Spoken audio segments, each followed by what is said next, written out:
Relationship ना कोई 100 metre की दौड़ नहीं है जी।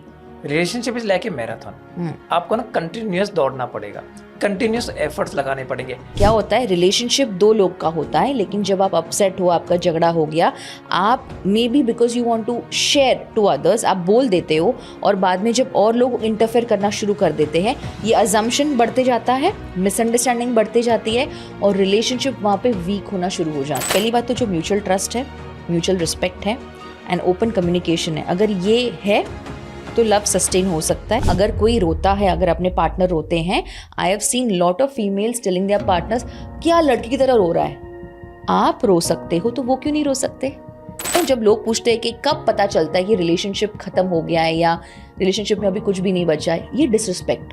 एग्री। चाहे वो आपके लिए हो या आपके परिवार के लिए हो या किसी के लिए भी हो, जहाँ डिसरिस्पेक्ट शुरू हो गया वो ब्रेकअप होना ही है। वो पॉजिटिव माइंडसेट के साथ अगर इसको देखें तो उनकी लाइफ में बदलाव आएगा ही आएगा। Hello everybody, welcome to the Vasu R. आज हमारे साथ है मानसी ठक्कर जी, और आज के दिन हम लोग बात करने वाले हैं रिलेशनशिप के बारे में। रिलेशनशिप जो आपके वर्क प्लेस पे हो सकता है, आपके दोस्तों के साथ आपका हो सकता है, आपके लाइफ पार्टनर के साथ, गर्लफ्रेंड बॉयफ्रेंड के साथ हो सकता है, how is your relationship with your children, आपके फादर के साथ, मदर के साथ, वर्क प्लेस में एक रोमांटिक रिलेशनशिप, हर तरह के रिलेशनशिप के ऊपर आज हम लोग बात करने वाले हैं।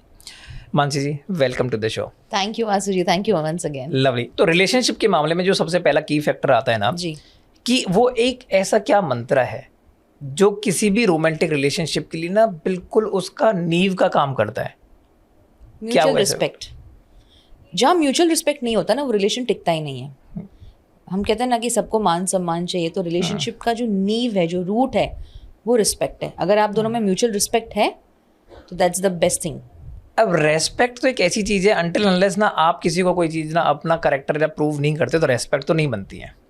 अब फर्स्ट डे से वो रोमांटिक रिलेशनशिप में इंसान कैसे चला जाए जिसके बारे में आपको कुछ पता ही नहीं है। लव एट फर्स्ट साइट जो लोग कहते हैं, मैं बिलीव करती हूँ उसमें, बट एक चीज़ है कि ये जो आपने सर्टिफिकेट की बात की, देखो हर एक इंसान का ना कुछ पास्ट होता है, और दूसरा बात ये है कि आप अगर किसी को प्रूव करते जाओगे टाइम एंड अगेन, तो फिर वो रिलेशनशिप खोखला हो जाएगा ना, बिकॉज हर बात पे क्या प्रूफ देना। एंड अगर सामने वाले को आपके साथ रह के कंफर्टेबल फील हो रहा है, एक म्यूचुअल रिस्पेक्ट है, एक ट्रस्ट है, ओपन कम्युनिकेशन है, तो दूसरा और प्रूफ देने की कोई ज़रूरत नहीं है मेरे हिसाब से। कम्युनिकेशन कितना बड़ा पार्ट प्ले करता है एक हेल्दी रिलेशनशिप के अंदर? कम्युनिकेशन ही सब कुछ है। काफ़ी बार हमने देखा है एग्जाम्पल कि एक वुमेन साइकोलॉजी अगर मैं आपको बताऊं तो व्हेन शी इज़ अपसेट तो साइलेंट वॉर चलता है, हम रिप्लाई ना दे या कुछ ना बोले।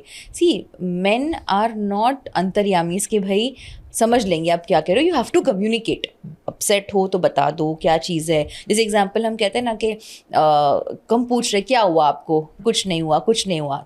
आप तभी कुछ नहीं हुआ बोल देते हो, और देन बाद में 2-3 दिन बात नहीं करोगे। फिर जब सब ठीक हो जाएगा उसके बाद अचानक से आपको याद आएगा कि उस टाइम आपने मुझे पूछा नहीं था, आपने इग्नोर किया। देखो आपने पूछा एक बार, अगर सामने वाला नहीं बता रहा है तो आप क्या ही करोगे उस चीज़ में, राइट? कम्युनिकेट करो, जितना कम्युनिकेट करोगे ना उतना मिसअंडरस्टैंडिंग कम होगा, और कम्युनिकेशन से ना अजम्पशंस भी कम हो जाते हैं। लोग अज्यूम करते हैं कि अरे पार्टनर है मेरा, समझ लेगा, इतने टाइम का रिलेशनशिप है, जो भी है। मैं एक चीज़ समझ चुकी हूँ, अजम्पशंस में रिलेशन टूटता है। अगर वो बॉन्ड स्ट्रॉन्ग करना है तो कम्युनिकेट करना ही होगा, एंड बहुत कामली। ऐसा भी नहीं कि अग्रेसिव हो जाओ या 10 बार समझाना पड़े। हो सकता है जैसे हम कहते हैं ना कि सामने वाले की लव लैंग्वेज अलग है, सेम वे में सामने वाले की कम्युनिकेशन अलग होती है। जैसे हम कहते हैं इन न्यूरो लिंग्विस्टिक प्रोग्रामिंग 3 चीज़ें होती है, विजुअल, ऑडिटरी, काइनेस्थेटिक। अगर मैं आपको बेस की बात बताऊं, अगर एग्जाम्पल मैं विजुअल हूँ, से हाइपोथेटिकली मैं विजुअल हूँ, जब तक आप मुझे चीज़ें इमेजिन नहीं करवाओगे मुझे समझेगी नहीं। और एग्जाम्पल अगर मेरा पार्टनर ऑडिटरी है, जब तक मैं उसको कुछ बोलूँ नहीं तब तक उसको समझेगा नहीं। यानी 2 अलग लव लैंग्वेज हो गई। पर अगर मैं अपने पार्टनर की लव लैंग्वेज समझ जाऊं और देन कम्युनिकेट करूं तो एक रैपो बिल्ड होता है, चीज़ें सही तरीके से कन्वे होती है और वहाँ पे कनेक्ट भी हो जाती है। लेकिन हम क्या करते हैं, अज्यूम करते हैं, साइलेंट ट्रीटमेंट दे देते हैं, एंड देन एक्सपेक्ट करते हैं कि रिलेशनशिप आगे चले। वो ड्रैग होते रहता है रिलेशनशिप। इसलिए हम कहते हैं कुछ भी है एक ट्रांसपेरेंसी होना चाहिए। और मैं तो बोलूँ डे 1 से आपकी कुछ जो नॉन नेगोशिएबल्स होते हैं ना, उसमें आप ये लिख दो या ये डिसाइड कर लो, कम्युनिकेशन इज अ मस्ट। बुरा लगा है, गुस्सा आ रहा है, कम्युनिकेट करेंगे। हो सकता है एग्जाम्पल अगर झगड़ा हुआ है उस टाइम पे आप कुछ ना बोलो, लेकिन बाद में वो कन्वे करना है क्या हुआ था या क्यों आपने कुछ बोला था। So that is a must. Vasu ji आप खुद मैरिड है, तो कम्युनिकेशन को लेके आप ही आई थिंक एग्जाम्पल अच्छा मुझे बता पाएंगे। ये जो आपने अभी बोला ना अजम्पशंस वाला, जी। तो बायोलॉजिकली पता है क्या होता है, बिकॉज मैं एक ह्यूमन बिहेवियर का लाइफ टाइम स्टूडेंट हूँ। जी तो normally when people assume things and in next 3 hours if you assume the same thing again and again, जी तो आपका ब्रेन ना बैक ऑफ द माइंड उसको सच समझने लग जाता है। सही बात है। तो problem is people start assuming the things, whatever you are assuming they think that is the only truth that is existing in the world, जी and their reaction after that, whatever however they are reacting, that comes based on that assumption जो उन्होंने अपने दिमाग में लगा लिया है कि ये सच्चाई ही होगी। और ये बहुत बड़ा रीजन है रिलेशनशिप के खत्म होने का, assumption। करेक्ट। तो मैं हमेशा एक लाइन बोलता हूँ, जैसे आपने बोला कम्युनिकेशन, तो I say it in my language, the key to any relationship is talk. भगवान ने जबान दिया ना आपको, बात करो। कोई प्रॉब्लम है, बात करो। कोई चीज समझ में नहीं आ रही है, बात करो। आपको लगता है कि XYZ इशू हो सकता है, बात करो। वो XYZ जो बात है ना, उसको डिफाइन कर लो कि एक्चुअल में प्रॉब्लम है क्या, क्या सच में प्रॉब्लम है कि नहीं है। प्रॉब्लम ढूंढने जाओगे तो प्रॉब्लम तो कहीं ना कहीं मिल जाएगी। अगर प्रॉब्लम की जगह सॉल्यूशन की तरफ बात करने जाओगे तो आपको सॉल्यूशन और हाँ एक्चुअल सच्चाई वो जरूर मिल जाएगी। आपने बहुत अच्छा इनपुट दिया कि यू शुड टॉक। मैं ये ऐड करना चाहूँगी, talk to your partner and not to others. क्या होता है, रिलेशनशिप दो लोग का होता है, लेकिन जब आप अपसेट हो, आपका झगड़ा हो गया, आप maybe because you want to share to others, आप बोल देते हो, और बाद में जब और लोग इंटरफेयर करना शुरू कर देते हैं, ये अजम्पशन बढ़ते जाता है, मिसअंडरस्टैंडिंग बढ़ती जाती है, और रिलेशनशिप वहाँ पे वीक होना शुरू हो जाता है। बिल्कुल। और क्या होता है ना, जैसे हमने कई बार देखा है कि अगर कोई हमें कुछ एडवाइस देता है उस समय पे, तो हम मान भी लेते हैं, उस टाइम हम अपने पार्टनर की बुराई भी कर लेते हैं, एंड देन जब आपका पैचअप हो जाता है, वही लोग आपको जज करेंगे। क्यों? बिकॉज आपने उस समय आपके पार्टनर की बुराई कर दी और अब आप वापस वही पार्टनर के पास जा रहे हो। तो ये एक नहीं होना चाहिए। इसलिए मैं ये सजेस्ट करूंगी, टॉक टू योर पार्टनर। अभी कई बार ऐसा भी होता है कि पार्टनर्स नहीं सुनते। काफ़ी बार लोग कंप्लेन करते हैं कि मैम आप बोल रहे हो कम्युनिकेट करो, लेकिन हमारे पार्टनर नहीं सुनते। तो कुछ रीजंस होंगे उसके। शायद हो सकता है कि जब भी आपके पार्टनर कम्युनिकेट करने आए और आपने उसके आंसर्स को या उसकी चीज़ों को डिसमिस कर दिया। काफ़ी महिलाएं ये कंप्लेन करती कि हमारे पार्टनर्स, हमारे हस्बैंड से, हमारे बॉयफ्रेंड्स झूठ बोलते हैं। पर मैं यहाँ पे एक और चीज़ कहना चाहूँगी कि कई बार बिकॉज आपने जब वो इंसान सच बोल रहा था, विश्वास नहीं किया, आपने उसको झूठ बोलने पे ही मजबूर किया है। आई एम नॉट सेइंग ये हर एक का केस है, लेकिन ऐसा होता है। एंड इसलिए मैं हमेशा सजेस्ट करती हूँ, जैसे आपने बोला कि आप ह्यूमन बिहेवियर के लाइफ टाइम स्टूडेंट हो, मैं ये चीज़ खुद मानती हूँ कि if you don't understand male and female psychology, वो एक गैप आ जाता है। करेक्ट। क्योंकि दोनों की लव लैंग्वेज अलग है, दोनों के प्रॉब्लम सॉल्व करने के तरीके अलग है। एक लॉजिकल है तो एक इमोशनल है, बट मैं तो बोलूँ दोनों लॉजिकल है, दोनों इमोशनल है, सिचुएशनल है वो चीज़ है। सो ट्रू। तो ये सारी चीज़ें हैं।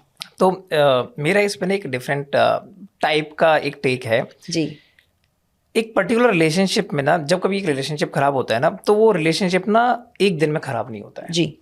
एक इंसान दूसरे इंसान को ना तब छोड़ता है जब एक इंसान की आदत बन जाती है डिसरेस्पेक्ट करना या झूठ बोलना। जी। वो एक बार के झूठ बोलने से, डिसरेस्पेक्ट करने से ना कभी रिलेशनशिप खराब नहीं होता। जी। खराब कब होता है? जब वो आपकी आदत बन जाती है। सही बात है। और इंसान तब आपको छोड़ के जाता है जब उसे वो देख लेता है कि अब ये आदत बन चुकी है और इसका अब कोई इलाज नहीं है। और फिर भी सामने वाला बंदा ना फिर भी वो डिसरेस्पेक्ट को ना अपने लॉजिक से काउंटर करने की कोशिश करता है और ब्लेम गेम खेलना लग जाता है। करेक्ट। अच्छा, आपको लगता है कि लव लैंग्वेज, जैसे आपने बताया कि लव लैंग्वेज दोनों के डिफरेंट डिफरेंट है, क्या एक अच्छे हेल्दी रिलेशनशिप के लिए, एक अच्छे स्ट्रॉन्ग रिलेशनशिप के लिए लव ही एक ऐसा फैक्टर है जो अगर प्यार है तो दोनों के बीच में रिलेशनशिप चल जाएगा? नहीं, मेरा ऐसा खुद मानना था बहुत समय पहले, बट जब आपके लाइफ में कुछ ऐसे एक्सपीरियंसेस हो जाते हैं तो आपका परसेप्शन चेंज होता है। मेरा ये मानना है कि पहली बात तो जो म्यूचुअल ट्रस्ट है, म्यूचुअल रिस्पेक्ट है एंड ओपन कम्युनिकेशन है, अगर ये है तो लव सस्टेन हो सकता है। एंड मोर देन दैट, जितना लोगों का इंटरफियरेंस कम होगा ना आपके पर्सनल रिलेशनशिप में, तो वो रिलेशन चल सकता है। जिस दिन लोगों का इंटरफेरेंस शुरू हो जाता है, चाहे वो फैमिली मेम्बर्स हो, फ्रेंड्स हो, आप समझ जाओ कि बस वो उल्टी गिनती शुरू है। बिकॉज ना सब लोग आपको खुश देखना चाहते हैं, आपके और आपके पार्टनर को देख के। एंड हो सकता है कि मे बी जो आपके कॉमन फ्रेंड्स हैं, या तो they don't like one of the partners, and which is a very natural tendency. तो मैं तो ये कहती हूँ कि not just love, because initially सब लवी डवी लगता है and that's normal to feel it that way, but जैसे जैसे कोई चैलेंजेस आते हैं तब समझ में आता है कि सही में is this the person, is this the one. जैसे हम कहते हैं ना कि समझ में कैसे आता है कि ये इंसान मेरे लिए, शी इज़ द वन और ही इज़ द वन, क्योंकि वो टफ टाइम में समझ में आता है. सक्सेस में तो सब आपके साथ रहेंगे, राइट? टफ टाइम में कौन आपके साथ है?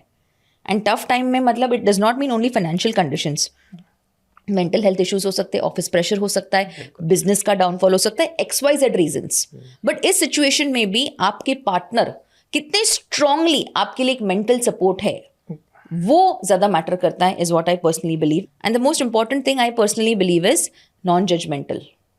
आप अगर आपके पार्टनर के सेफ स्पेस नहीं हो तो कल कोई और आपको रिप्लेस करेगा, फिर आपको प्रॉब्लम नहीं होनी चाहिए, बिकॉज आपके पार्टनर ने पहले आपसे ही एक्सपेक्ट किया था that the person wants to be your safe space. लेकिन जिस दिन इंसान कुछ आपको बोलने आए और अगर आप वहाँ पे अलग रिएक्शन दे दो तो सामने वाला 2 बार सोचेगा. एंड ये आपके पॉडकास्ट में मैं रिक्वेस्ट करना चाहूँगी, जितने भी फीमेल से पॉडकास्ट देख रहे हैं, प्लीज़ अंडरस्टैंड, अगर एक मेल रो रहा है तो उसका मतलब ये नहीं कि वो वल्नरेबल है, वो भी अल्टीमेटली एक इंसान है, उसका भी रोने का हक है. हम अगर कोई रोता है, अगर अपने पार्टनर रोते हैं, I have seen lot of females telling there partners क्या लड़की की तरह रो रहा है. आप रो सकते हो तो वो क्यों नहीं रो सकते?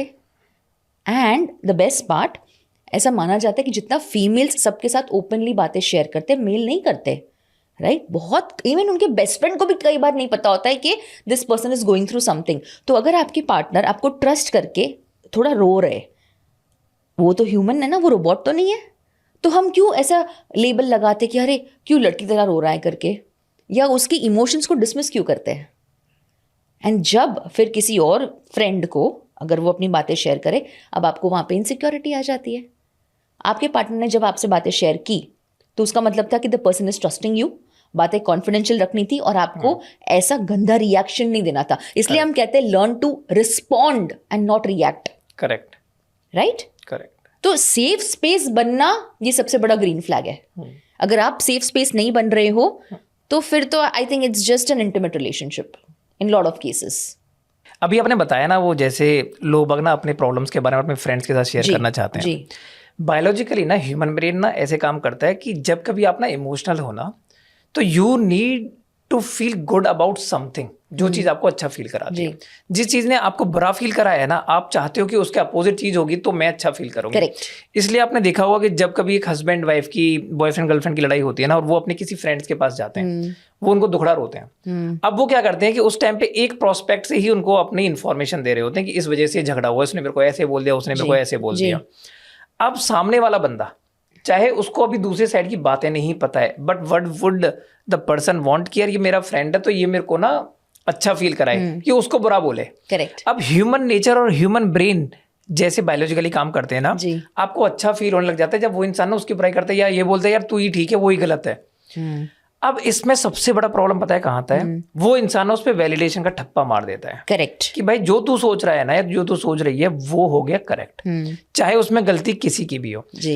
अब ये जब एक बार वैलिडेशन का ठप्पा लग जाता है ना किसी भी कन्वर्सेशन में, तो आपको again that same psychology about assumptions, in human brain ना उसको सच समझ लेता है. भाई तू सही है अभी, एंड नो मैटर व्हाट, सामने वाला इंसान ही खराब है और उस पर्टिकुलर सिचुएशन में तू अभी विक्टिम बना हुआ है, सामने वाला बंदा तेरे को डिस्ट्रॉय कर रहा है, तो तू सारा ब्लेम उसके ऊपर डाल दे. और सोल्यूशन इसका कभी आता ही नहीं है. नहीं आएगा. बिकॉज या तो ड्रैग होगा वो पॉइंट, या तो हर झगड़े में ये एक झगड़ा एड ऑन होगा. जैसे हम कहते हैं ना कि पास्ट का झगड़ा शुरू होता है, फिर प्रेजेंट के झगड़े पे आते हैं, फिर वापस पास्ट के झगड़े पे आते हैं, और फ्यूचर के अजम्पशंस के झगड़े अलग, कि तूने अगर कल ऐसा किया तो तू कल ऐसा करेगा. मैंने देखा है काफी बार एग्जाम्पल, अगर 2 पार्टनर्स लड़ाई कर रहे, अब हो सकता है ये गर्लफ्रेंड बॉयफ्रेंड हो, let's take a hypothetical example. तो इस चीज में बिकॉज 2 जन लड़ रहे हैं तो पार्टनर फिर ऐसा भी बोलता है कि भाई अगर तू मेरे साथ ऐसा झगड़ रही है तो तू कल मेरे मम्मी को भी परेशान करेगी, कल तू मेरे फैमिली को भी परेशान करेगी. Same in the boys case, कि अगर दोनों लड़ रहे हैं तो लड़की बोलेगी कि फिर आप मेरी फैमिली को भी गाली दोगे, या मेरी फैमिली को भी कुछ बोलोगे, या मेरी फैमिली को भी आप रिस्पेक्ट नहीं करोगे. It's both the ways. जब फैमिली ड्रैग होना शुरू हो जाती है वहां पे दिक्कत आती है. एंड मोस्ट इंपॉर्टेंटली जब ये अज्यूम करते हैं ना कि भाई पास्ट के ये पैटर्न्स है, फ्यूचर में भी ये इंसान ऐसे ही बिहेव करेगा या ऐसा कर सकता है, वो अग्रेशन बढ़ाता है उस कम्युनिकेशन में, वो उस झगड़े में. मैं तो बोलूँ क्यों अज्यूम करना. और गुस्से में आई अंडरस्टैंड इंसान कुछ भी बोलता है, बट आप वो फ्यूचर जो अब तक हुआ नहीं है उसको लेके आप उसको और ट्रिगर कर रहे हो ना, और फिर और बोलते ना डाउन लेवल की बातें होती है, और वहां से देन डिसरिस्पेक्ट शुरू होता है. बाद में झगड़ा सॉल्व हो भी गया but people never forget what you said. Correct. तो फिर वो वापस लूप हो गया. इसलिए जब जब लोग पूछते हैं कि कब पता चलता है कि रिलेशनशिप खत्म हो गया है या रिलेशनशिप में अभी कुछ भी नहीं बचा है, ये डिसरिस्पेक्ट. एग्री. चाहे वो आपके लिए हो या आपके परिवार के लिए हो या किसी के लिए भी हो, जहां डिसरिस्पेक्ट शुरू हो गया वो ब्रेकअप होना ही है. एग्री. इस पूरे सिनेरियो में ना मेरे को एक बात बड़ी अच्छे से समझ में आती है कि जो मेल मेंबर ऑफ सोसाइटी है ना, they are known to provide something. उनको एक अच्छा बाप बनना है, अच्छा पति बनना है, अच्छा भाई बनना है, अच्छा बेटा बनना है. तो उसके पास ना बहुत सारी रेस्पॉन्सिबिलिटीज होती हैं. यस. अब जब उसके पास रेस्पॉन्सिबिलिटी बहुत ज़्यादा है ना, अगर वो सम और द अदर वे अगर वो जाके आपके सामने इमोशनल हो रहा है, विच मीन्स कि वो उसके लिए बहुत ही टफ सिचुएशन है. 100%. अगर वो बंदा एक बहुत ही बायोलॉजिकल जो इंसान जो ह्यूमन बीइंग एक्चुअल में बहुत ही प्रैक्टिकल है और वो जाके इमोशनल हो रहा है, मतलब बहुत ही बड़ी चीज़ है. You have to understand that part. और अगर उसकी वनरेबल सिचुएशन में जाने के बाद जो उसने कोई शब्द आपसे कहे, इमोशनल हुआ और आपने वो हथियार की तरह किसी लड़ाई में उसके अगेंस्ट यूज़ किए, this is something being a male member of society.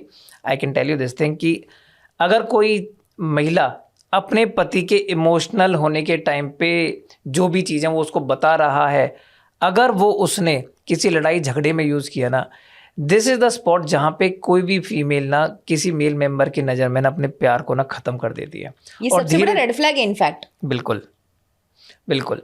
Red flag की अगर आप बात करें तो रेड फ्लैग की और कन्वर्सेशन करते हैं. आपके हिसाब से रिलेशनशिप में ऐसे क्या टॉप 5 रेड फ्लैग्स हैं जो इंसान को देखनी चाहिए, मेल फीमेल बोथ के लिए ये केस है कि अगर आपका पार्टनर है उसके अंदर ये हैबिट है या ये उसका नेचर में, कोई टॉप के 5 रेड फ्लैग जो आप बताना चाहो हमारे व्यूअर्स को. सबसे पहले रेड फ्लैग तो जो अभी हमने डिस्कस किया कि अगर आपके प्रॉब्लम्स को वो अगर एज अ हथियार यूज कर रहे हैं कम्युनिकेशन में, सबसे बड़ा रेड फ्लैग. सेकंड, दोनों के प्रॉब्लम्स के बीच में पब्लिक इंटरफियरेंस अगर हो रहा है, ये रेड फ्लैग है. थर्ड, अगर आपका पार्टनर मैनिपुलेट करता है, इमोशनल अब्यूज करे या बात बात पे इमोशनल होके आपको बोलते ना ट्रिगर करे, वो भी एक रेड फ्लैग है. फोर्थ एंड मोस्ट इंपॉर्टेंट, बात बात पे झूठ बोले. आपको पता है कि इंसान झूठ बोल रहा है, लेकिन अगर आपने वो एक्सेप्ट करना भी शुरू किया तो वो भी रेड फ्लैग है. और झूठ बार बार बोला जाए तो वो भी एक रेड फ्लैग है. फिफ्थ एंड मोस्ट इंपॉर्टेंट, अगर आपका पार्टनर पब्लिकली आपको क्रिटिसाइज करे सबके सामने बार बार, ये डिसरिस्पेक्ट है, ये रेड फ्लैग है. क्यों? जैसे हम कॉर्पोरेट में भी कहते हैं कि क्रिटिसाइज प्राइवेटली, प्रेज पब्लिकली, ये सेम होना चाहिए पार्टनर्स को लेके भी. इनफैक्ट मैं ये कहती हूँ कि पब्लिकली समझो अपने फ्रेंड्स के साथ हो या आपकी कोई पार्टी में या आपके फैमिली के साथ हो, अगर इवन इफ यू डिसअग्री तो वहाँ पे लड़ाई नहीं करनी है सबके सामने. आप घर आके भी अपना पॉइंट शेयर कर सकते हो ना. वाई टू शो पीपल कि भाई हमारी नहीं बनती है, हम दोनों ऑपोजिट है. ऑपोजिट अट्रैक्ट्स आप एक तरीके से कहते हो, एंड पब्लिक में ये कैसे फिर आप कर रहे हो? हो सकता है डिसएग्रीमेंट हो सकते हैं, लेकिन publicly never ever fight with your partner.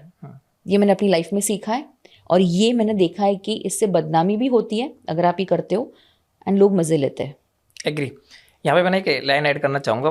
Public वाले प्लेटफॉर्म पे जाके जब कभी फॉर एग्जांपल एक हस्बैंड वाइफ हैं, अगेन ये ह्यूमन बिहेवियर का पार्ट आता है, जब कभी भी आप ना अपने पार्टनर से किसी बात पे डिसएग्री होते हो, पब्लिकली शो कर देते हो, आपके पार्टनर की बात आपको इतना पिंच नहीं करती है, आसपास खड़े हुए लोगों की वो मंद मंद मुस्कान, वो अजीब सी जो स्माइल उसको दी जाती है ना, या आपके ऊपर हंसा जाता है, आपको बुरा लगता है वो. करेक्ट. और वो एक ऐसी चीज है, जैसे बोला जाता है ना कि आप किसी के शब्दों को भुला सकते हो, पर how those words made you feel you never forget it.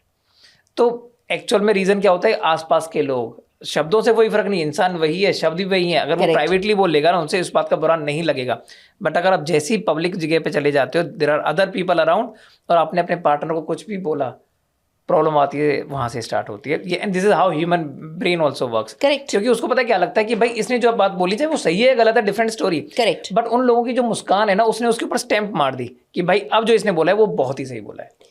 आपने रिएक्शंस की बात की, जैसे आज सोशल मीडिया है, हमारे पास व्हाट्सएप स्टेटस है, इंस्टाग्राम स्टोरीज है, एक्सेट्रा। मैंने एक चीज़ देखी है कि समझो कोई रिलेशनशिप में, और पब्लिकली सबको पता है कि रिलेशनशिप ये चल रहा है। अगर समझो लड़ाई हो गई तो हम डीपी हटा देते हैं, हम सैड सॉन्ग्स लगाते हैं स्टोरीज में।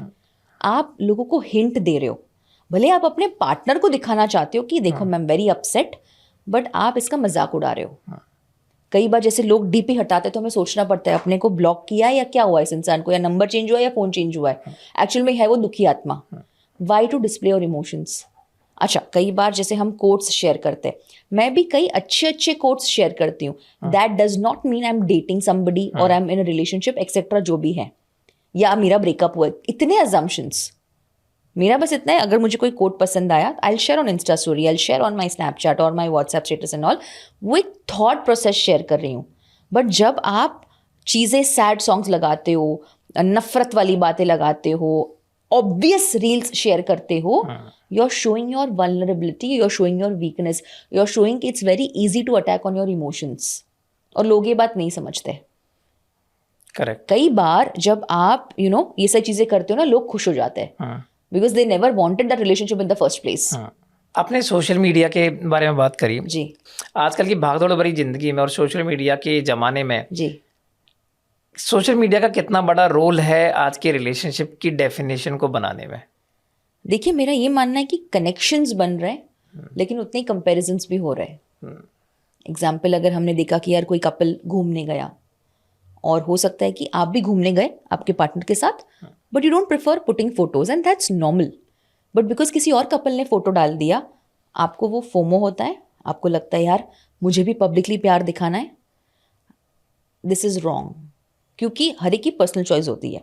सेकंड, मैंने एक और चीज़ देखी है, एंड ये रियलिटी है, लोग रियल लाइफ में एक दूसरे को रिस्पेक्ट नहीं करते, प्यार नहीं करते, बट अपने हस्बैंड अपने वाइफ के लिए स्टेटस लगाएंगे, happy anniversary love, happy birthday love, you are the love of my life, this that, ठीक है, माय बेटर हाफ, हाँ वो ये सारी चीज़ें, एंड व्हाट लवली कोलाज सब बना के रियल लाइफ में अपने पार्टनर को विश तक नहीं करते। विश तक छोड़ो, आपने अपने पार्टनर को बोला भी नहीं है कि आपके लिए स्टेटस है। जब बाकी लोग विश करना शुरू करते तब याद आता है कि अच्छा आज एनिवर्सरी है, अच्छा आज बर्थडे है, एंड देन लोग भी सोचते कि यार इन दोनों की तो पटती है नहीं, तो ये स्टेटस का क्या? Why do you need that validation? First of all, I am not saying it's wrong to do it, but ये दिखावा किस बात का, जब आपको पता है कि वो रिलेशनशिप है ही नहीं। हाँ, जेन्युइनली आप बर्थडे स्टेटस अपने फ्रेंड्स के लिए भी रखते हो, all that is there, but जो रिलेशनशिप आपको लोगों को दिखावे के लिए करना है सोशल मीडिया पे, वो वैसे ही फेक है। क्योंकि आपने क्या किया, you want to show people see how happening my life is. लोग ना, मेरे को लगता है कि ये बात भूल जाते हैं कि जिन लोगों ने ये फोटोग्राफ्स डाले हैं ना सोशल मीडिया पे, दे आर द पीपल जो वंस इन अ ईयर बाहर जा रहे हैं। हो सकता है, पॉसिबिलिटी है कि वो बाहर जा रहे हैं जी। अब आपके बहुत सारे फ्रेंड्स हैं, 50 आपके हजारों में फॉलोअर्स हैं, करेक्ट, सारे लोग कोई ना कोई स्टोरी डाल रहे हैं। आप हर बात पे कैसे एक्सपेक्ट कर सकते हो कि every single wish has to be fulfilled? Tell me one thing, मेरे को एक बात है जो हमेशा एक पूछनी होती है, बीइंग ए मेल मेंबर की फीमेल से पूछना है कि आई अंडरस्टैंड कि आप ना घर का देखभाल कर रहे हो, आई अंडरस्टैंड कि आप घर में खाना भी पका के दे रहे हो हमें, आई अंडरस्टैंड कि आप दिन भर काम करते करते थक जाते होंगे, पर प्लीज़ अंडरस्टैंड वन थिंग, जब हम लोग मेल मेंबर घर से बाहर निकलते हैं ना, तो हमारी रेस्पॉन्सिबिलिटी ये नहीं कि घर आके या ऑफिस में जाने के बाद हम लोग क्या मौज मस्ती करेंगे, नहीं, हमारी रेस्पॉन्सिबिलिटी है, हमारे पूरे दिन दिमाग में ये चल रहा होता है कि पूरे दिन में ऐसा क्या काम करूं जिससे जो मेरी इनकम है वो बढ़े। Correct. आज की डेट में जो मैं घर के अंदर खाना लेके आ रहा हूँ ना, the food in the plate, वो आज मैं कल मैं बेटर कैसे कर पाऊँ, हमारे दिमाग में ना ये चल रहा है। आई अंडरस्टैंड कि आप लोग थक जाते हो काम करने में ना, बहुत सारे काम होते हैं घर में, I am sure about it, but हम लोग भी थक जाते हैं। हम लोग एक मेंटल प्रेशर के साथ जूझ रहे होते पूरे दिन, बॉस ने क्या बोला है, मेरे कलीग्स ने क्या हिकअप्स किया, मेरे जूनियर्स ने मेरे को क्या ट्रबल दिया होगा जिसकी वजह से मुझे गालियां सुनने के लिए मिल रही हैं। पूरे दिन मैं बाहर रोड पे चल रहा हूँ, गाड़ी ड्राइव कर रहा हूँ, कोई कुछ कह गया, कोई गाड़ी में टक्कर मार के जा रहा है, कुछ कह गया, पूरे दिन ना दिमाग की बत्ती गुल रहती है। The moment I reach my home, उस टाइम पे ना मुझे लगता है कि बिकॉज घर एक ऐसी चीज़ है जो किसी इंसान का ना एक बड़ा ही फ्री स्पेस है जी, जहाँ जाके मैं ना बड़ा ही सेफ फील करना चाहता हूँ। जी और वहाँ पहुँचते ही पहले मोमेंट पे ना मेरे को अटैक्ड फील हो, मेरे से क्वेश्चन किए जा रहे हैं, क्यों लेट आए हो, क्या कर रहे थे, या अपनी जो पूरे दिन की प्रॉब्लम्स है वो गिनवाने लग जाओ, तो कहीं ना कहीं मैं धीरे धीरे ना उन सब चीज़ से ना कट ऑफ होने लग जाऊंगा। करेक्ट। फिर मुझे लगने लगेगा कि यार मेरे साथ जिंदगी में इतनी सारी प्रॉब्लम चल रही हैं, एक और प्रॉब्लम के पास आ जाए, इसीलिए इंसान दारू पीना स्टार्ट कर देता है जी। और नशे में घर आता है, उसको पता है घर आएगा और सो जाएगा, कम से कम वो चिक चिक तो नहीं सुननी पड़ेगी उसे दिन भर की। अगेन सेम स्टोरी की, एक सेफ प्लेस होना चाहिए घर में, फीमेल के लिए भी मेल के लिए भी, जहाँ पे आने के बाद ना आप ना अटैक्ड फील ना करो। अगर आप अपने घर में ही अटैक्ड फील करने लग जाओगे तो आप जाओगे कहाँ? फिर आप बाहर मुंह मारते फिरोगे, दारू पी के आओगे घर में, झगड़ा भी करोगे, रिलेशनशिप भी खराब करोगे, तो फिर क्या फायदा है उस घर का जहाँ जाके मैं ना सेफ ही फील ना कर पाऊँ। इसके लिए मेरा 1-2 लाइन का ही आंसर है, जितने भी फीमेल्स आपकी ऑडियंस जो ये देख रही है और जो आगे देखने वाली है, be his peace he will run into you, be his war he will run away from you. अगर बाहर की लड़ाई जो आप बोल रहे हो वो लड़नी है उस इंसान को, फैमिली सपोर्ट करना है, रिस्पॉन्सिबिलिटीज़ हैं, और घर आके भी अगर दूसरी लड़ाई लड़नी पड़े तो वो इंसान घर आना नहीं चाहता। क्यों होता है? कई बार लोग लेट नाइट काम करते हैं, उनको घर पे आना पसंद नहीं होता। क्यों होता है? कई बार लोग इतने एक्सट्रोवर्ट होते हैं लेकिन घर पे आके इंट्रोवर्ट बन जाते हैं। क्यों होता है? कई बार लोगों को बहुत सारी चीज़ें शेयर करनी होती है लेकिन अपने पार्टनर के साथ शेयर नहीं करते, बिकॉज आपने वो सेफ स्पेस दिया ही नहीं है। तो ये चीज़ है। So true. एक और मेरे को ना बड़ा मतलब एक बहुत ही अजीब सा क्वेश्चन है जो कि मुझे ना हमेशा से समझना है, इसका ना मैं डिफरेंस आज तक नहीं समझ पाया हूँ कि ये स्पेसिफिकली फीमेल, देखो ये पॉडकास्ट में कोई फीमेल के अगेंस्ट नहीं हो रहा है, पर स्टिल मेरा क्वेश्चन ऐसे जा रहा है तो प्लीज बियर विद मी। नहीं सी, यहाँ पे एक चीज मैं बताना भी चाहूंगी before you put in the question. ये जो भी लोग पॉडकास्ट देख रहे हैं, ये पॉडकास्ट से ना आप अपना रिलेशनशिप बचा लोगे, टेक इट दैट वे। यहाँ पे किसी जेंडर के अगेंस्ट वॉर नहीं चल रहा है। हम जैसे कहते हैं ना, prevention is better than cure. तो ये सारी गलती अगर आप अब तक कर रहे थे तो आप अभी से ना करें, ताकि आपके पार्टनर के बीच में कोई और थर्ड पर्सन ना आ जाए। क्योंकि रिलेशनशिप जितना ब्यूटीफुल है ना, उतना ही ब्रेकेबल है, उतना ही सेंसिटिव होता है। So true. तो अगर ये कुछ चीजें जो हम डिस्कस करें अपने खुद के अनुभवों से, और अगर इससे कोई अगर कुछ सीख पा रहा है और अगर वो पॉजिटिव माइंडसेट के साथ अगर इसको देखे तो उनकी लाइफ में बदलाव आएगा ही आएगा। बिल्कुल। प्लीज आगे जाइए। तो मेरा क्वेश्चन था कि लोगों को ऑनेस्टी और रूड होने में ना डिफरेंस नहीं समझ में आता। Okay. आपने देखा होगा कि बहुत सारे लोग आते हैं, यार मैं तो ऐसे ही मुंह पे बोलता हूँ, I am being very honest.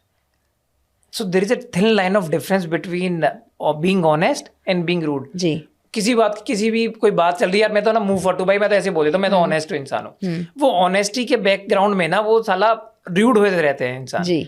और ये जो डिफरेंस है जी, ये इंसान को कब समझ में आना चाहिए? पहले से ही।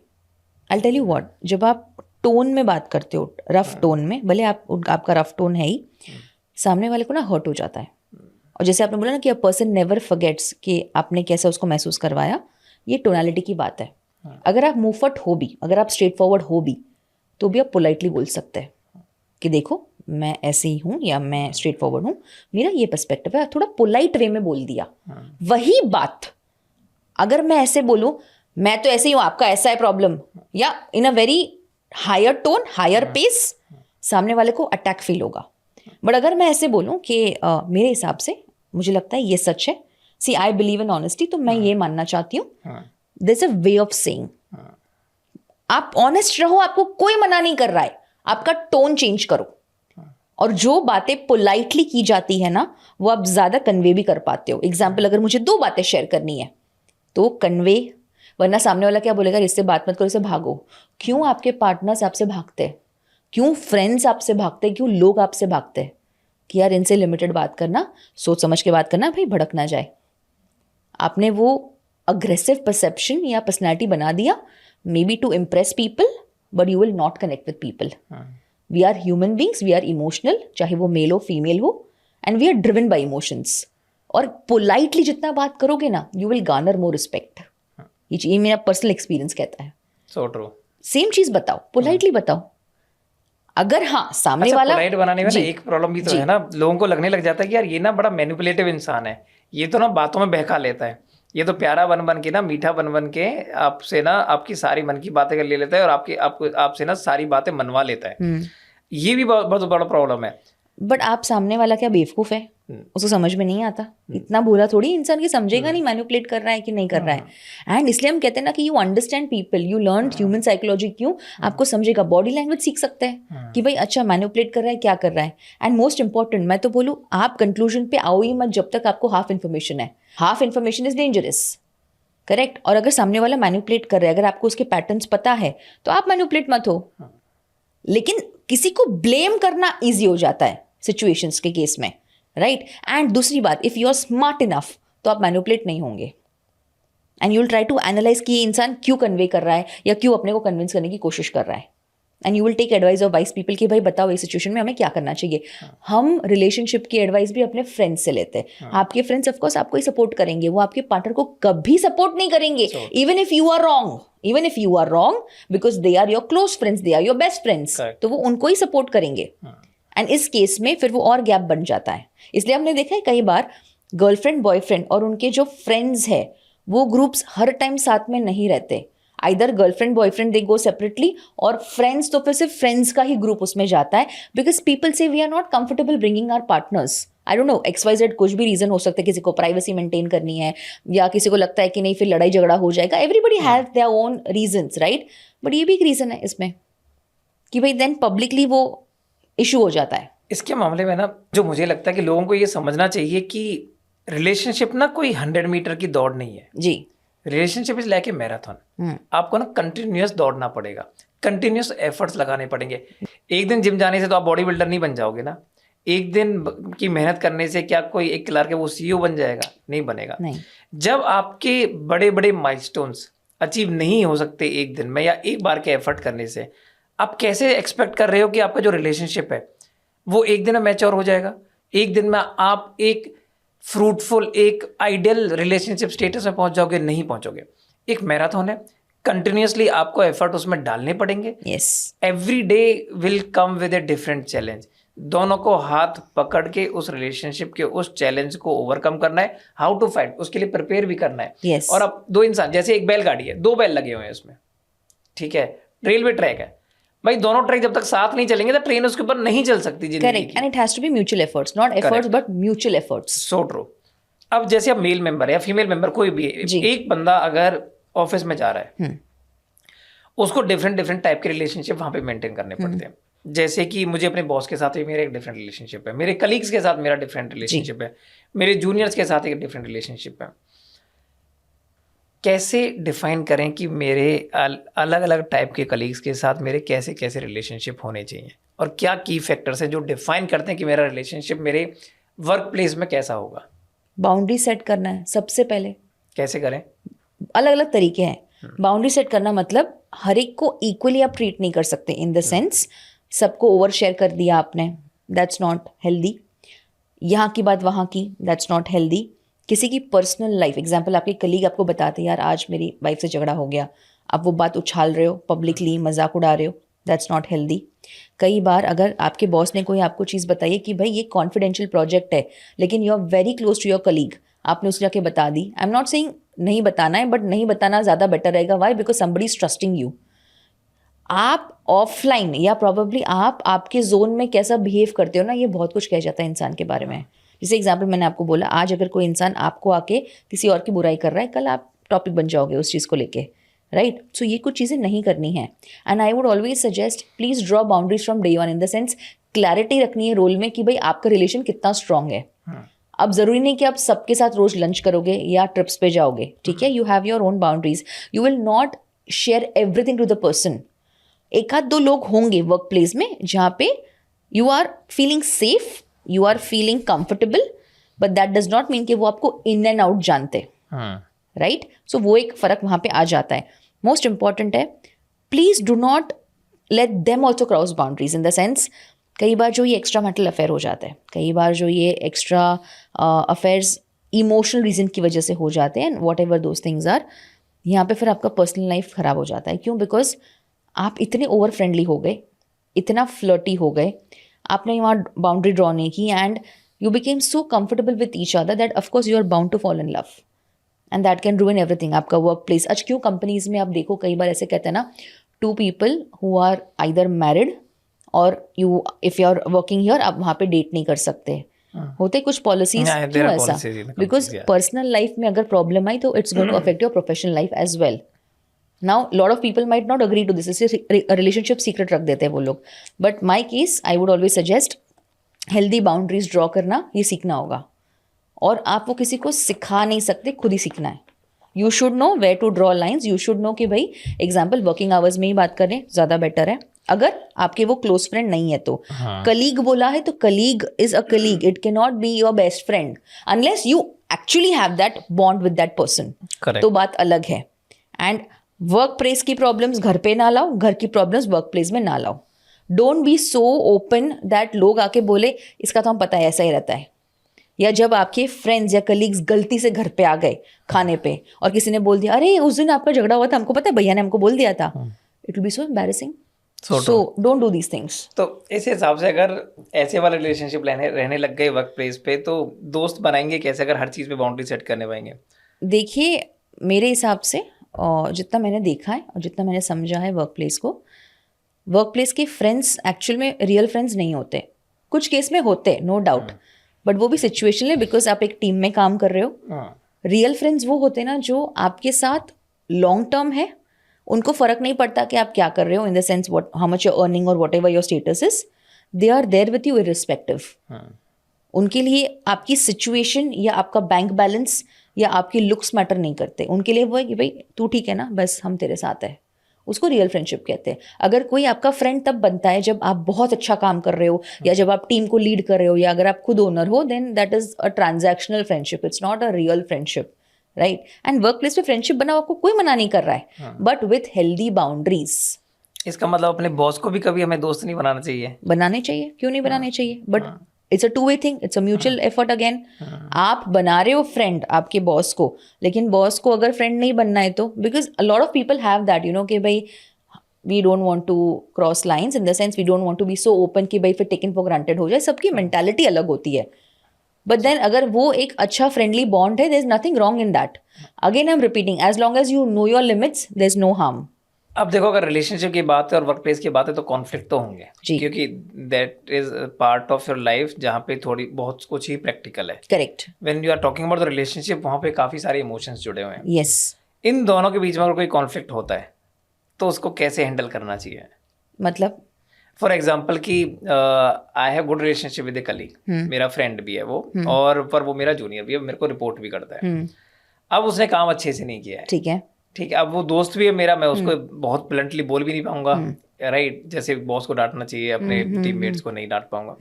अब कॉन्फ्लिक्ट तो है काम का, क्योंकि वो फ्रेंडशिप और कलीग्स वाले दोनों वाले सिनेरियो में कॉन्फ्लिक्ट हो रहा है। इस पर्टिकुलर केस में हम लोग कैसे इस पर्टिकुलर कॉन्फ्लिक्ट को ना हैंडल कर सकते हैं? आपने सुना है किसी को भी ना 2 या 3 चांस दिया जाता है टू इम्प्रूव दियर मिस्टेक। पहले आपने बैठ के कम्युनिकेट किया, पहले तो कम्युनिकेट करो कि भाई ये तू ऐसा जो भी कर रहा है, and like I said politely. First इसमें अग्रेसिव नहीं होना है। सेकंड इसमें वापस बात करो टू सी के क्यों नहीं इम्प्रूव हुआ या क्यों ऐसे ही काम कर रहा है। थर्ड में you have to be little strict, या तो आप उसको रिज़ाइन करने का बोल दो और या तो फिर आपको उसको प्रोजेक्ट से चेंज कर दो।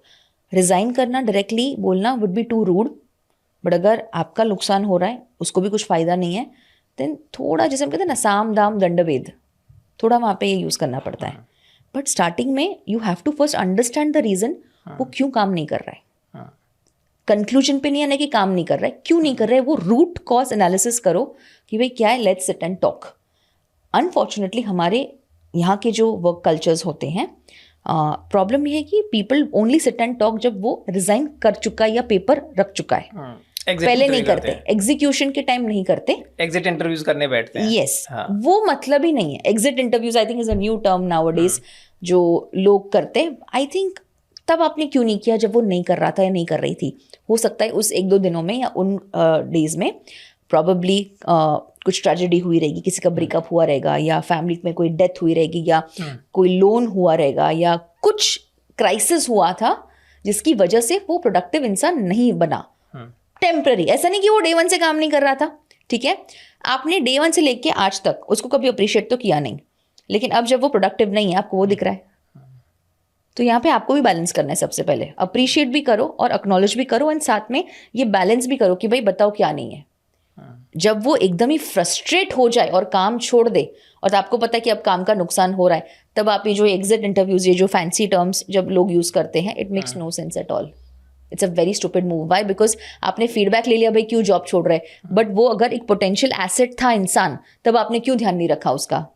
और कई बार ऐसा भी होता है ना कि शायद इंसान स्किल्ड बहुत है, लेकिन उनको ट्रेनिंग की जरूरत है, तो उसका भी वो नीड, उसको भी डेवलप करो. ये बोलने के लिए अच्छा लगता है लीडर्स क्रिएट लीडर्स, बट ये रिफ्लेक्ट नहीं होता है काफी कंपनीज में. So true.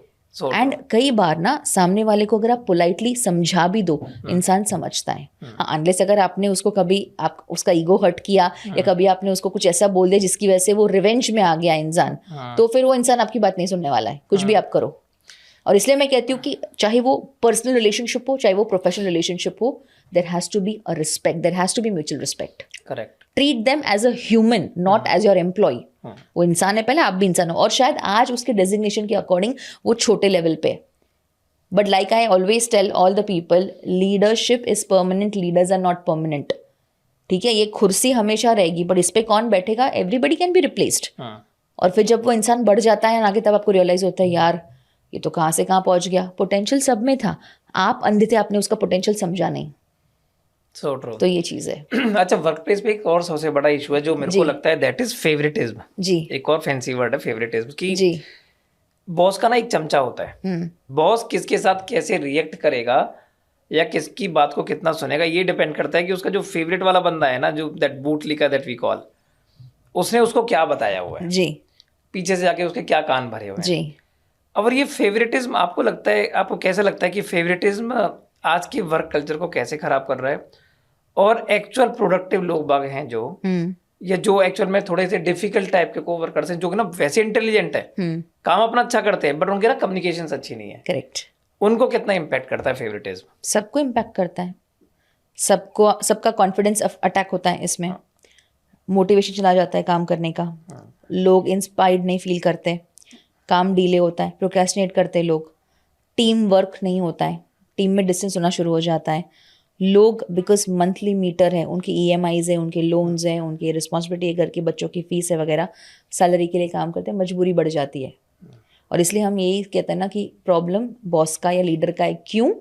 बिकॉज आपने तो फेवरेटिज्म की बात कर ली. Again it's half information, and half information is always dangerous. मैं ये इसलिए कह रही हूँ, कई बार जब आपको लगता है ना कि यार जो ये आपका चमचा है, सो कॉल्ड चमचा, ये आपको सब आके बता देता है, हो सकता है वो आपको मैनिपुलेट भी कर रहा हो या कर रही हो. एंड इसलिए जब आप लीडरशिप की ट्रेनिंग लेते हो, जब आप अपने आप को ट्रेन करते हो, you are a very mature person who would not just listen to one thing. आपके पास इनफ सोर्सेज होंगे जो आपको बताएंगे चीज़ें, एंड देन आपको आपका दिमाग यूज़ करना है कि मुझे किसकी बातें सुननी है.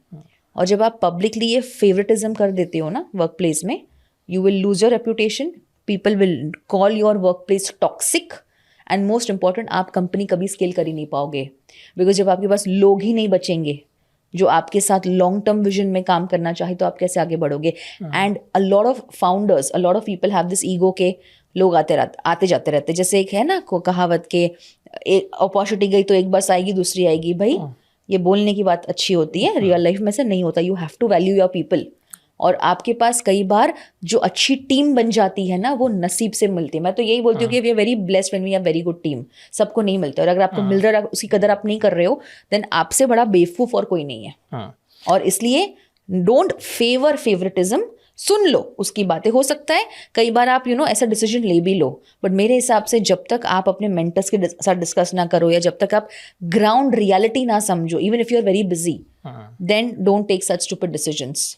सो ट्रू. तो इसके ऊपर मैं हमेशा एक लाइन बोलता हूँ, मैंने लास्ट पॉडकास्ट में कही है, शायद सबसे मेरे पहले पॉडकास्ट में एक लाइन बोली थी कि a good player can only win a game for you, but a good team can only win the championship for you. Wow, yes. अगर आपको कुछ बड़ा करना है तो ऑफ कोर्स आपकी टीम के अंदर आपका कॉन्फिडेंस होना चाहिए. जी. Team should look at you as a leader, not as a boss. Yes. This you should inspire them. जी. Every day. हमारा वर्क प्लेस है ना, जो वो एक फैमिली की तरह होता है. बॉस पिता होता है, ठीक है, उसके बच्चे होते हैं बहुत सारे, अलग अलग उनके स्किल सेट से वो अलग अलग तरीके से घर को चला रहे होते हैं. एंड जब बॉस ही अगर दो बच्चे, जैसे एक बाप एक माँ बाप अगर दो बच्चों के अंदर ही डिफरेंस करने लग जाएंगे तो बच्चे को भी ना बुरा फील होने लग जाता है, फिर उसकी ना वो रेस्पेक्ट खत्म हो जाती है माँ बाप के प्रति। करेक्ट। और वो पीछे से ना दुनिया भर की उल्टी सीधी हरकतें करने लग जाता है, बिगड़ने लग जाता है। सही बात। Same goes with the employ. अगर बॉस जाके, अगर तुम्हारा जो कंपनी का मालिक है, जो तुम्हारे मैनेजर्स हैं, अगर वो किसी एक बच्चे को, किसी एक एम्प्लॉय को ना फेवरेटिज्म देने लग जाएंगे कि ये मेरा फेवरेट बच्चा है, मैं तो इसी की सुनूंगा, एंड बाहर भी जा रहे हैं तो इनके साथ जा रहे हैं, टीम्स को नहीं लेके जा रहे हैं एंड ऑल, तो वो कहीं ना पूरी टीम का ना माहौल ख़राब कर देता है। धीरे धीरे वो जो टीम है ना वो बड़ा डिसहार्टन फील करने लग जाती है, यार हमारी तो कोई वैल्यू ही नहीं है। Correct. Let's go to some place जहाँ पे अपना वैल्यूड फील करो। यस। तो वो पेपर डाल देते हैं और फिर वो एग्जिट इंटरव्यू में आता है कि भैया प्रॉब्लम थी ये। बट आपको पता है the problem with exit interviews is, आपने वो इंफॉर्मेशन ले लिया, इंसाइट ले लिया, आपने इसको इम्प्रूव नहीं किया। इम्प्रूव अगर आप करते ना तो मैं मानती कि एग्जिट इंटरव्यूज काम करते हैं। जहाँ वो इम्प्रूवमेंट नहीं हो रहा है, सिर्फ इनपुट्स लिए जा रहे हैं, इंफॉर्मेशन ली जा रही है, बताओ क्या प्रॉब्लम है, डिस्कशन हो जाता है, कंक्लूजन नहीं आता। और जहाँ इम्प्रूवमेंट ना हो वो वहाँ पे वर्क कल्चर टॉक्सिक ही माना जाता है ना। बिकॉज एक कहते हैं ना कि इतने सालों से यही चलते आ रहा है। काफ़ी बार जब हम अलग अलग एंटरप्रेन्योर्स को मिलते हैं, फाउंडर्स को मिलते हैं, डायरेक्टर्स को मिलते हैं, जब उनकी टीम को आप मिलते हो तो ये प्रॉब्लम होती है, भाई लोग हमारे पास नहीं टिकते। और जब लोगों से फीडबैक आप लेते हो, यार 5 साल पहले भी वो ऐसा था, आज भी ऐसा ही है, आपने आपका ही परसेप्शन ऐसा बनाया। Again you have a different personality, I am not doubting on that, but the most important thing is कि आपको वक्त के साथ बदलना पड़ता है। Correct. And you have to understand the human psychology part. जैसे एग्जाम्पल आज जेनजी है, जेनजी को आप ऑर्डर नहीं दे सकते। मैं तो बोलूँ किसी को भी ऑर्डर मत दो, पोलाइटली रिक्वेस्ट करो। आपको लगेगा यार जेनजी मतलब 2-3 साल का बॉन्ड हम बना देंगे, they like freedom. Oh yes. और फ्रीडम के साथ काम करेंगे तो उनका जो क्रिएटिविटी है, you will be amazed. Because आप शायद बहुत बिजी हो आपके काम में, but then you can not just have your mindset कि भाई आज से 10 साल पहले जैसे मैं काम करता था मैं आज भी ऐसे ही काम करूंगा। भाई देन आपके साथ कोई काम नहीं करेगा, ultimately you will be a lonely founder. पर जेनजी से ना आजकल के कॉर्पोरेट तो बड़े परेशान है। आपने देखा वो बीबीसी का न्यूज़ भी आया कि Gen Zs are becoming nightmare for the corporates. वो लोग, एक तो मैनेजरल स्किल सेट्स नहीं आ रही है उनके अंदर, दूसरा they want to work on their terms only, secondly कि मेरे को जब आने का है मैं ऑफिस तब आऊँगा। मतलब मेरे को वो जो पंक्चुअलिटी वाला पार्ट है ना कि 10 o'clock शार्प वो पंच करना है, 7 o'clock के जाके पंच आउट करने का है, वो तो कि वाली तो पूरे मैं वही प्रोसेस में आपको ही बोल रही हूँ, जो ट्रेडिशनल माइंडसेट पहले था, जो ट्रेडिशनल एक एस्पेक्ट पहले था, वो आज नहीं है। And that's okay. And most important, अगर जेनजी ये बोल रहे हैं कि भाई मैं अपने हिसाब से चीज़ें करना चाहता हूँ, या हमारा जो टाइम है वो हम डिसाइड करेंगे, आपको आउटपुट से मतलब रखना चाहिए, ना कि उनके टाइम से। And please understand. हाँ, फिर वो कल्चर खराब नहीं कर देगा कंपनी का? It depends. कंपनी का कल्चर वैसे ही खराब हो जाता है पहले से ही, राइट। एंड हो सकता है विथ टाइम, विथ जनरेशन, आपको समझना है कि उनकी भी साइकोलॉजिकल नीड्स क्या है। आई हैव सीन लिंक्डइन पे, अगर आपको ये कभी इमेज मिले, बहुत फेमस है गूगल पे, हर एक जनरेशन का ना, जैसे मिलेनियल्स, जेनजी, उसका ना एक फोटो हर टाइम रीशेयर होता है कि देखो इनके नीड्स क्या है और इनके साथ क्या नहीं करना है, what they like, what they don't like. ये लिंक्डइन पे आप शेयर करते हो, रीशेयर करते हो, लाइक करते हो, कमेंट करते हो, अप्लाई कितना करते हो भाई? कभी आपके एचआर ने जाके देखा है, अच्छा this is how human behaviour is, this is what psychological trainings are? सामने वाले को समझो ना, सामने वाले की जनरेशन को समझो। And that does not mean they are trying to be cool, नहीं, ये उनका वे ऑफ लाइफ है। आउटकम से मतलब रखो। अच्छा, कई बार लोग कहते हैं हमें वर्क फ्रॉम होम चाहिए, अगर वो जनरली वो वर्क फ्रॉम होम अलाउ कर सकते हैं और वो जेन्युइन सिचुएशन है, व्हाई नॉट? क्यों हम किसी को इम्पोज करें चीज़ों को लेके? आज पोस्ट कोविड कितनी सारी चीज़ें ट्रांजिशन हुई है, राइट? इसमें से वर्क प्लेस भी होगा, हाइब्रिड कल्चर है ही। अब डिपेंड्स आपकी कंपनी का बिजनेस क्या है, फंक्शनैलिटी क्या है, but you have to be flexible, वरना लोग आपके साथ काम ही नहीं करेंगे। आप एक्सपेक्ट करते हो यार मैंने इतने टाइम काम किया, इतने मैं महीने या इतने साल में काम करता हूँ, तो इनको भी ऐसे ही करना चाहिए। ऐसा नहीं है। लोग जितना सोशल मीडिया से कमा रहे, शायद उतने दूसरे लोग नहीं कमा पा रहे in the terms of their designation, corporate designations. Slow growth हो रही है, सिचुएशन है ये चीज़। अगेन मैं किसी कंपनी को लेके चीज़ें नहीं बोल रही हूँ। लोग बोलेंगे आपको कैसे पता हम इतना कमा रहे हैं, हमारा इतना पैकेज है। भाई आपको पता, मैं बस इतना कहना चाहती हूँ, कोई कंपैरिजन में आके चीज़ें मत करो। इसमें ना मैं एक एग्जांपल देना चाहूँगा कि ना एक यूनिकॉर्न कंपनी के ना फाउंडर हैं, उन्होंने 2 यूनिकॉर्न्स बनाई हैं अभी तक, उन्होंने भी पब्लिकली आगे ना एक स्टेटमेंट दिया कि मेरे को जितना मेरा सैलरी मिलता था ना एक साल का, उससे ज़्यादा मैं ना आज की डेट में सोशल मीडिया और डिजिटल कंटेंट क्रिएशन से ना एक महीने में कमा लेता हूँ। जी, मैं उनका नाम नहीं ले सकता खैर, जी, जी, जी। But this is what he said on camera. Of course you know there are different types of opportunity Yes, जहाँ से आप पैसे बना yes, सकते हो, जो आपके yes. डिफरेंट वर्क प्रोफाइल्स हैं, which require a separate type of different type of mindset And Of skills course, also. skills also of course. जी। You know, of course Gen Zs are bringing them to the table and they are telling the people to run the world in a different way. जी। Of course that is going to be their you know era जी। आने वाले अगले 10-15 जी। साल, because these people are the people who are going to enter into the corporate, tell people like us, you know, जो थोड़े old fashion type के काम करने वाले लोग हैं कि भाई काम कैसे किया जाता है। यस।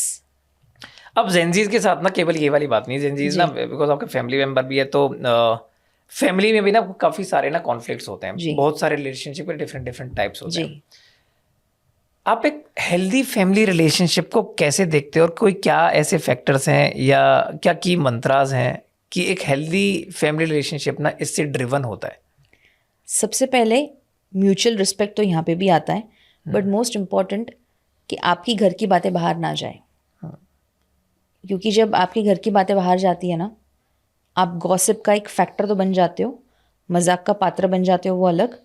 एंड जब आप लाइफ में प्रोग्रेस भी करते हो तो भी लोग हमेशा आपकी पुरानी बातें उछालते हैं, कीचड़ उछालते हैं।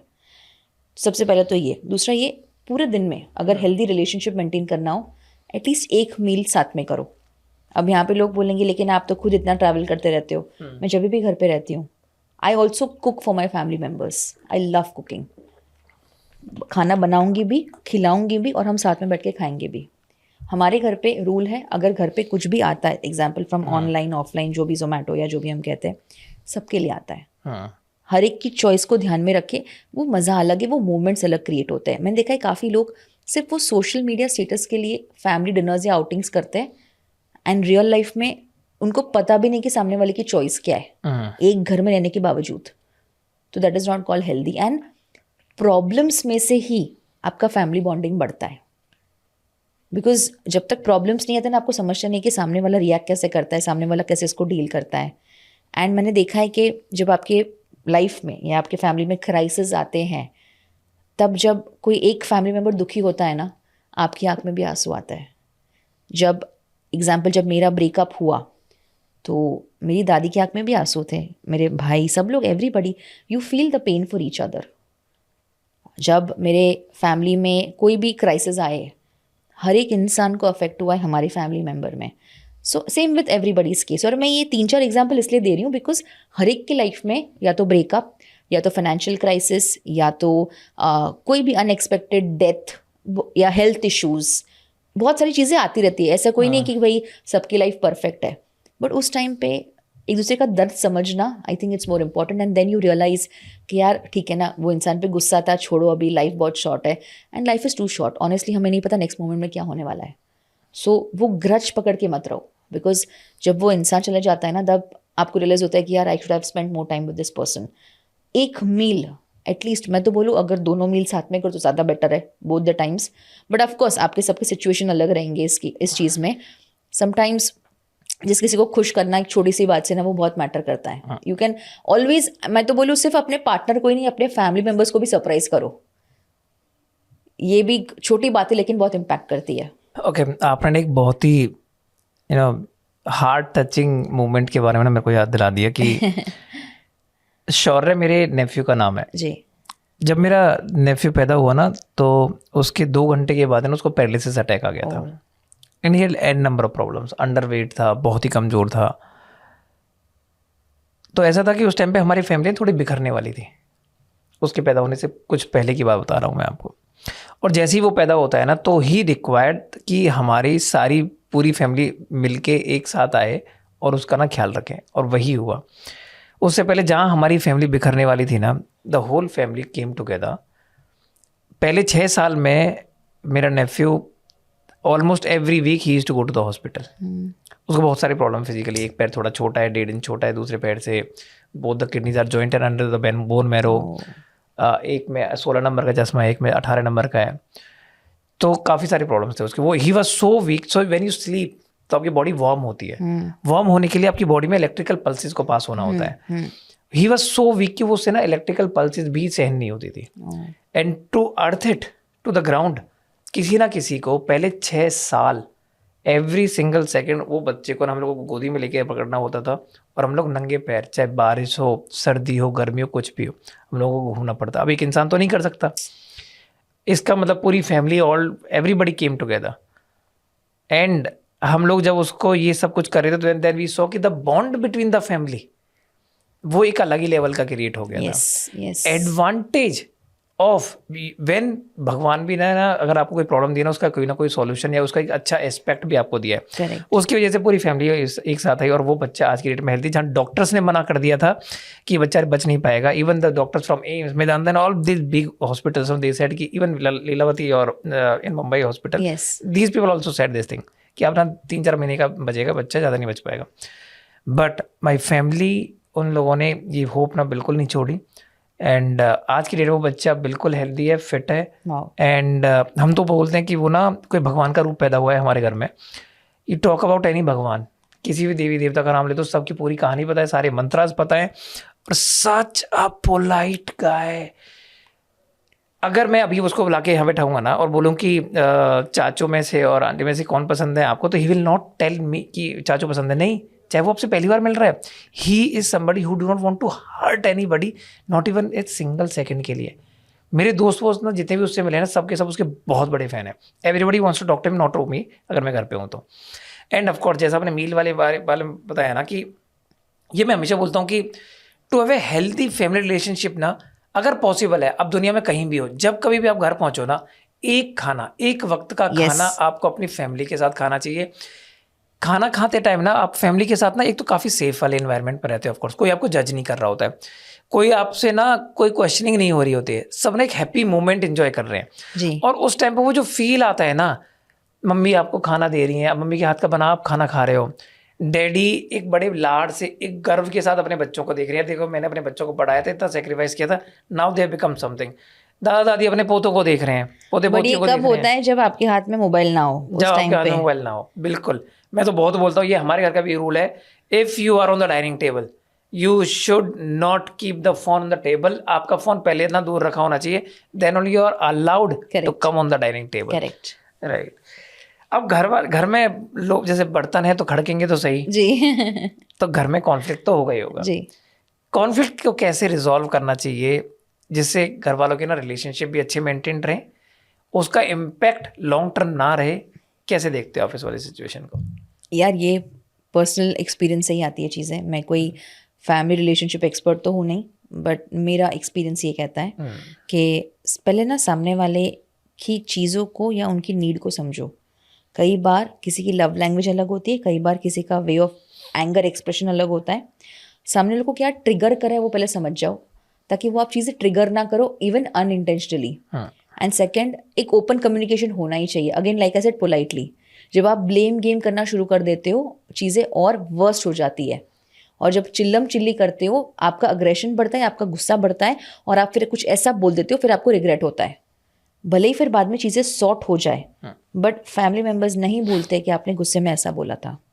और ये भी लोग कहते हैं ना कि इंसान एक्चुअल में गुस्से में सच बोल जाता है।